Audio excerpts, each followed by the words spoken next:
トロッコ。芥川龍之介。小田原熱海間に軽便鉄道敷設の工事が始まったのは、良平の8つの年だった。良平は毎日村外れへ、その工事を見物に行った。工事を、と言ったところが、ただトロッコで土を運搬する、それが、面白さに見に行ったのである。トロッコの上には、土工が2人、土を積んだ後ろに佇んでいる。トロッコは山を下るのだから、人手を借りずに走ってくる。煽るように車台が動いたり、土工の斑点の裾がひらついたり、細い線路がしなったり。良平は、そんな景色を眺めながら、土工になりたいと思うことがある。せめては一度でも、土工と一緒に、トロッコへ乗りたいと思うこともある。トロッコは、村外れの平地へ来ると、自然とそこに止まってしまう。と同時に、土工たちは、身軽にトロッコを飛び降りるが早いか、その線路の終点へ車の土をぶちまける。それから今度はトロッコを押し、元来た山の方へ登り始める。良平はその時乗れないまでも、押すことさえできたらと思うのである。ある夕方、それは2月の初旬だった。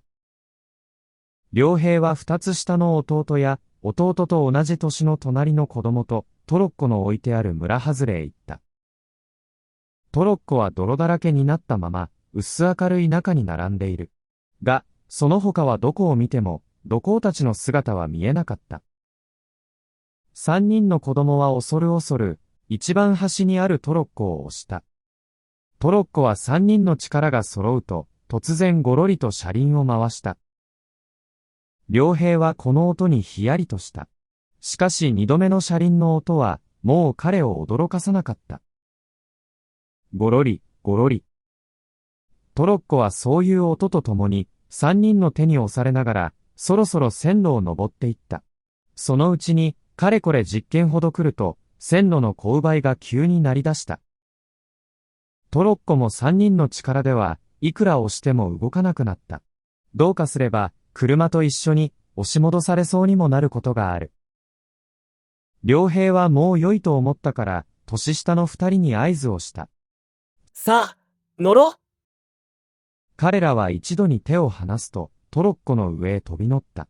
トロッコは、最初おもむろに、それからみるみる勢いよく、一息に線路を下り出した。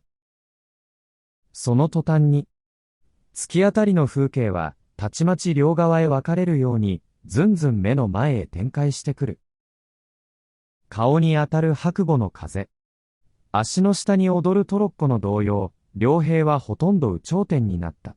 しかしトロッコは2、3分の後、もう、元の終点に止まっていた。さあ、もう一度押すじゃ。良平は、年下の2人と一緒に、またトロッコを押し上げにかかった。が、まだ車輪も動かないうちに、突然彼らの後ろには、誰かの足音が聞こえ出した。のみならずそれは聞こえ出したと思うと、急にこういう怒鳴り声に変わった。この野郎誰に断ってトロに触った？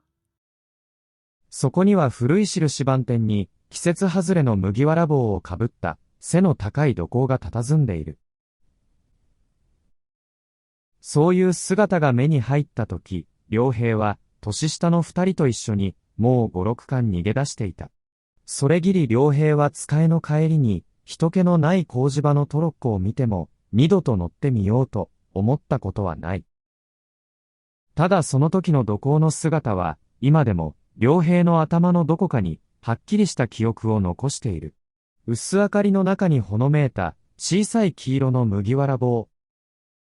しかしその記憶さえも、年ごとに、色彩は薄れるらしい。その後10日余り経ってから、良平はまたたった一人、お昼過ぎの工事場に佇みながら、トロッコの来るのを眺めていた。すると土を積んだトロッコの他に、枕木を積んだトロッコが一両、これは本線になるはずの、太い線路を登ってきた。このトロッコを押しているのは、二人とも若い男だった。良平は、彼らを見た時から、なんだか親しみやすいような気がした。この人たちならば叱られない、彼はそう思いながら、トロッコのそばへかけていった。おじさん、押してやろうか？島のシャツを着ている男は、うつむきにトロッコを押したまま、思った通り快い返事をした。おう、押してくよ。良平は二人の間に入ると、力いっぱい押し始めた。我はなかなか力があるな。他の一人、耳に巻きタバコを挟んだ男も、こう、良平を褒めてくれた。そのうちに、線路の勾配は、だんだん楽になり始めた。もう押さなくともよい。良平は今にも言われるかと内心気がかりでならなかった。が、若い二人の土工は、前よりも腰を起こしたぎり、黙々と車を押し続けていた。良平は、とうとうこらえきれずに、おずおずこんなことを尋ねてみた。いつまでも押していていい？いいとも。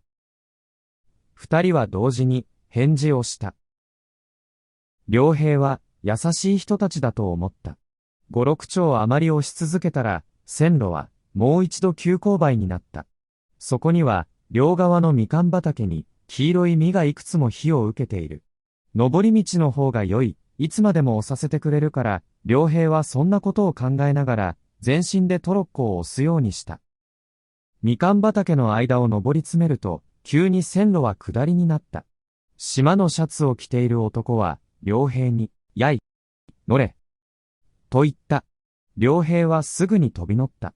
トロッコは三人が乗り移ると同時に、みかん畑の匂いを煽りながら、ひたすべりに線路を走り出した。押すよりも乗る方がずっと良い。良平は羽織に風をはらませながら、当たり前のことを考えた。行きに押すところが多ければ、帰りに、また乗るところが多い、そうもまた考えたりした。竹やぶのあるところへ来ると、トロッコは静かに走るのをやめた。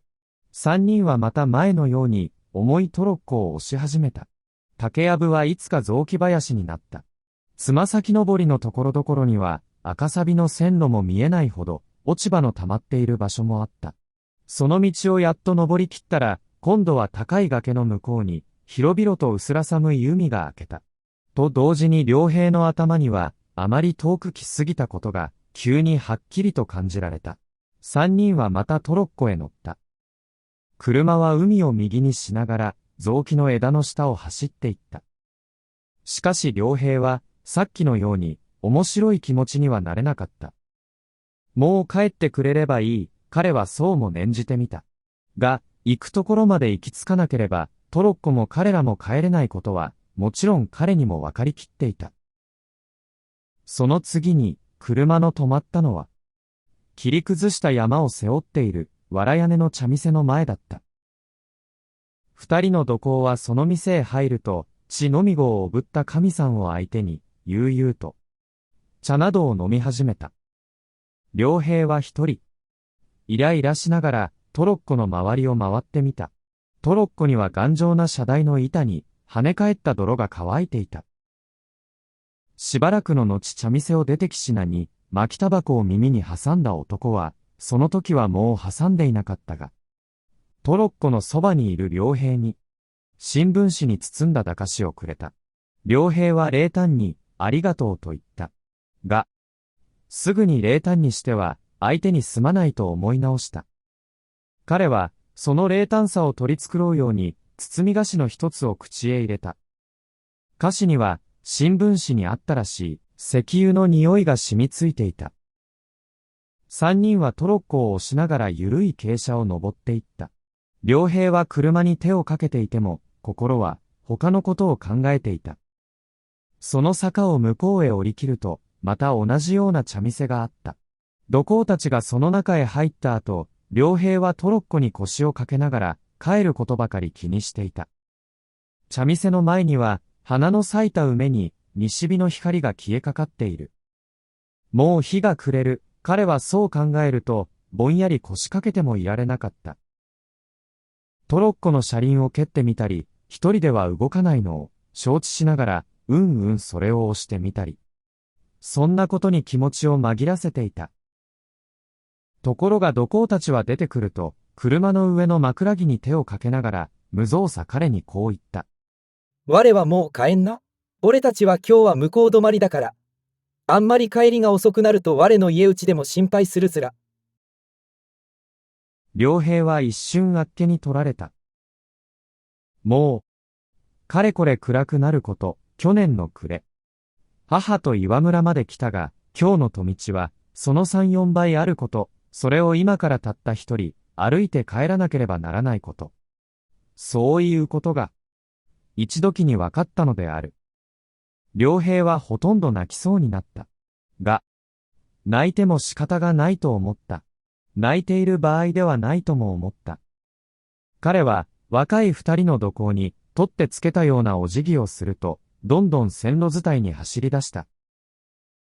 良平はしばらく無我夢中に線路のそばを走り続けた。